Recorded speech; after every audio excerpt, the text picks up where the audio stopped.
When I think of Pilgrims, I think of what I was taught in elementary school and history class. We think of Pilgrims coming over in these funny black and white suits with big hats and belt buckles on their shoes and turkey guns. No. Who were the Pilgrims? Broadly speaking, they were part of the Puritan movement, and to really understand where they're coming from, you need to understand what a Puritan is. Yes.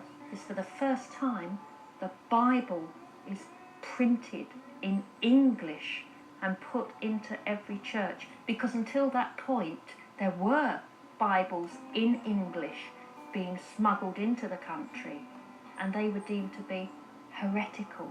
You could be burned for having an English Bible. And what was the fear of having English Bibles in the hands of the people? What would happen if every Tom, Dick and Harry got to read the Bible for themselves and then started to study it, for goodness sake, and realised that the church in the Bible, as Christ had deemed it should be, was not this church with bishops in palaces, growing rich when the parishioners were starving on the land? People would then hold them accountable. Precisely. And they didn't want that. And as soon as the Bible was in English, that started to happen. For the first time, these people got Bibles in English that they could hold and study in their own hands, in their own homes, with their children.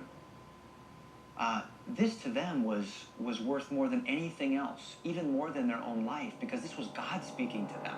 And it got to a point that by 1593, there was an act against Puritans brought in, and under that law it became illegal to be a Puritan.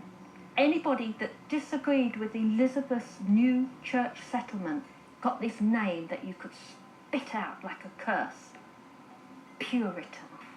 The state, the Queen, the monarch, used the clergy as their mouthpiece to control you.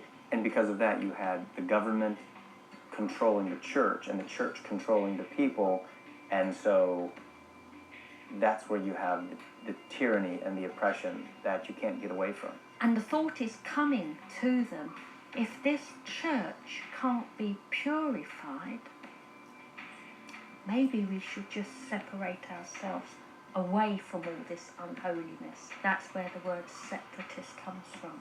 And that's the dangerous step, because you're stepping away from the church and you're denouncing the monarch in the same breath. That's right. You're not just switching denominations, as we would think of switching churches today. This is tantamount to treason. By leaving the church. Yes.